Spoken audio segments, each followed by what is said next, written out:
College ಯಾಕೆ ಬಂದಿ ಕಾವು? अच्छा ठीक है. Hi guys, welcome to my another blog. I hope ಎಲ್ಲರೂ ಚೆನ್ನಾಗಿದ್ದೀರಿ. ನಾನು ತುಂಬ ಚಲೋ ಇದ್ದೀನಿ. ಹಿಂಗೆ ಫ್ಯಾನಿಗೆ ಇದು ಮಾಡಿ ಮಕ್ಕ ಮಾಡಿದ್ರಿ.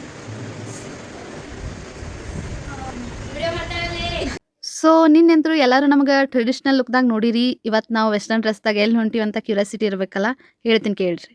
ಕಾಲೇಜ್ದು 10th ಕ್ಲಾಸ್ ಆ್ಯನ್ಯುವಲ್ ಫಂಕ್ಷನ್ ಐತಿ, CBSE ಐತಲ್ಲ, ಹಾಗಾಗಿ ಫಂಕ್ಷನಿಗೆ ಹೋಗೋ ಪ್ಲ್ಯಾನ್ ಏನೂ ಇರಲಿಲ್ಲ ರೀ. ಬಟ್ ಸಡನ್ ಡಿಸಿಷನ್ ಆಯಿತು, ಹಾಗಾಗಿ ಹೊಂಟಿವಿ ಇವಾಗ. ಫಂಕ್ಷನ್ ಹೆಂಗಾಗುತ್ತಂತ ಎಲ್ಲ ವಿಡಿಯೋದಾಗ ತೋರಿಸ್ತೀನಿ. ಬಸ್ ಸ್ಟ್ಯಾಂಡಿಗೆ ಹೋಗಿ ಬಸ್ ಸ್ಟ್ಯಾಂಡ್ನಿಂದ ಗೌರ್ಮೆಂಟ್ ಬಸ್ ಹತ್ತಿ ಡೈರೆಕ್ಟ್ ಬಂದಿವ್ರಿ ಕಾಲೇಜಿಗೆ. ಎಲ್ಲ ನಮ್ಮ ಕ್ಲಾಸ್ಮೇಟ್ಸ್ ಬಂದಿದ್ರು, ಮತ್ತು ಹಂಗೆ ಸರ್ ಮೇಡಮ್ ಜೊತೆ ಎಲ್ಲ ಫೋಟೋ ತೆಗೆಸ್ಕೊಂಡ್ವಿ. ನಾವು ಮೂವರು ಆ ಕಡೆ ಈ ಕಡೆ ತಿರ್ಗಾಡ ಹತ್ತಿದ್ರಿ. ಯಾಕಂತಂದ್ರೆ ಇನ್ನೂ ಫಂಕ್ಷನ್ದಾಗ ಭಾಷಣನ ಮುಗ್ದಿರ್ಲಿಲ್ಲ, ಹಾಗಾಗಿ CBSE ಮಕ್ಕಳು ಡ್ಯಾನ್ಸ್ ಇದ್ರಿ. ಅದನ್ನ ನೋಡಕಂತ ಭಾಳ ಹೊತ್ತನ ವೇಟ್ ಮಾಡಿದ್ವಿ. ನೇತ್ರಿ ಇವತ್ತು ಕಾಲೇಜಿಗೆ ಯಾಕೆ ಬಂದ್ಯಾವ? ಫಂಕ್ಷನ್ ನೋಡಕ ಬೀಳ್ತೀನಿ, ನೀವು ಕೆಡು ಬಿಡ್ತಾರೆ ನನಗೆ.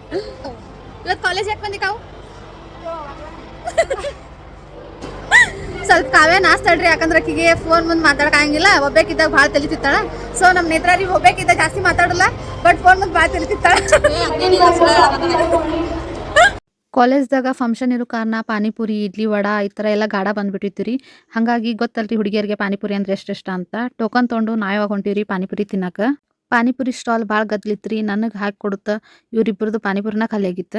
ಪಾನಿಪುರಿನೂ ಚೆನ್ನಾಗಿತ್ತು. ಪಾನಿಪುರಿ ತಿಂದು ಬರುತ್ತಾ ಊಟನ ಸ್ಟಾರ್ಟ್ ಆಗ್ಬಿಟ್ಟಿತ್ತು. ಹಂಗೆ ಊಟ ಹಾಕಿಸ್ಕೊಂಡ್ವಿ. ಇವ್ರಿಬ್ಬರಿಗೂ ನೋಡ್ರಿ ಇಲ್ಲಿ ಏನು ಕಿತಾಪತಿ ಮಾಡಕತ್ತಾರಂತ. ಸುಮ್ಮನೆ ನಿಂತ್ಕೊಂಡು ತಿನ್ನೋದು ಬಿಟ್ಟು ಯಾರಿಗೂ ಕಾಣಬಾರ್ದಂತ ಎಲ್ಲಿ ಹೋಗಿ ಕೂತಾಳ. ಊಟ ಆದಮೇಲೆ ಸ್ವಲ್ಪ ಹೊತ್ತು ವೇಟ್ ಮಾಡಿದ್ವಿ. ಆಗಲೇ ಟೈಮ್ನೂ ಆಗಿತ್ತು. ಡಾನ್ಸ್ ಸ್ಟಾರ್ಟ್ ಆಗೋ ರೀತಿ ಏನು ಕಾಣಲಿಲ್ಲ. ಊಟನ ಆಗೈತೆ ಅನ್ಕೊಂಡು ಇವಾಗ ನಾವು ಹೊಂಟಿರಿ ಹಾಸ್ಟೆಲ್ ಸೈಡ್.